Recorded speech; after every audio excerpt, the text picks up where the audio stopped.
તો ગુજરાતમાં ડિટર્જન્ટ અને સાબુ ઉદ્યોગને પણ વૈશ્વિક સંકટની અસર નડી રહી છે। આ ઉદ્યોગ પણ અત્યાર સુધીના સૌથી ખરાબ તબક્કામાંથી પસાર થઈ રહ્યો છે।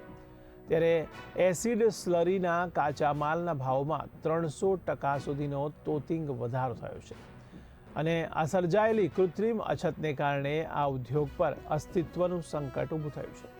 ગુજરાતમાં સાબુ અને ડિટર્જન્ટ પાવડર બનાવતી આશરે 800થી 850 જેટલી મધ્યમ તેમજ લઘુ ઉદ્યોગ કક્ષાની સ્થાનિક ફેક્ટરીઓ આવેલી છે, જેની સાથે 25,000થી 30,000 શ્રમિક પરિવારોની રોજીરોટી જોડાયેલ છે।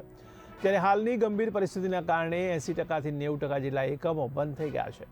પરિણામે 15,000થી 20,000 શ્રમિકો બેરોજગાર બનીને પાયમાલ થઈ રહ્યા છે। તો ડિટર્જન્ટ ઉદ્યોગના સંગઠનો સરકારને નમ્ર અપીલ કરે છે કે જો એમએસએમઈ એકમો માટે કાચા માલમાં 20%થી 30% જેટલો કોટા નક્કી કરી આપવામાં આવે તો આ ઉદ્યોગને નવજીવન મળી શકે છે।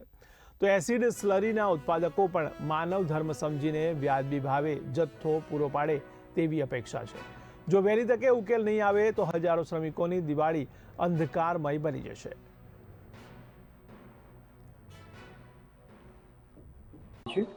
આજની તારીખમાં જે ઈરાકનું જે આપણું યુદ્ધનું ચાલી રહ્યું છે એ પ્રમાણે અમારા ડિટર્જન્ટ ઇન્ડસ્ટ્રીઝમાં 300%નો વધારો અત્યારે થઈ ગયો છે।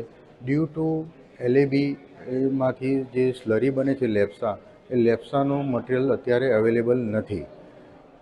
તો એલએબી સપ્લાય મળી રહ્યો છે, પણ જે સલ્ફોનેટ તરફથી જે સલ્ફોનેશનમાંથી અમને લેપ્સા મળે છે એ મટીરિયલનું આડકતરી રીતે શોર્ટેજ ઊભી કરી અને પ્રીમિયમ લેવામાં આવે છે કે જેથી કરી અને મટીરિયલ ડિટર્જન્ટ ઇન્ડસ્ટ્રીઝને મળતું નથી અને મલ્ટીનેશનલ કંપની અને એમએસએમઈમાં અત્યારે ખૂબ ડિફરન્સ થઈ રહ્યો છે। ડ્યુ ટુ પેકિંગમાં પણ 50થી 60%નો વધારો થયો છે અને રો મટીરિયલમાં હિસાબે ટોટલ ઇન્ડસ્ટ્રીઝમાં 65%નો અમારી ફાઇનલ પ્રોડક્ટ ઉપર ઇફેક્ટ થઈ રહી છે અત્યારે।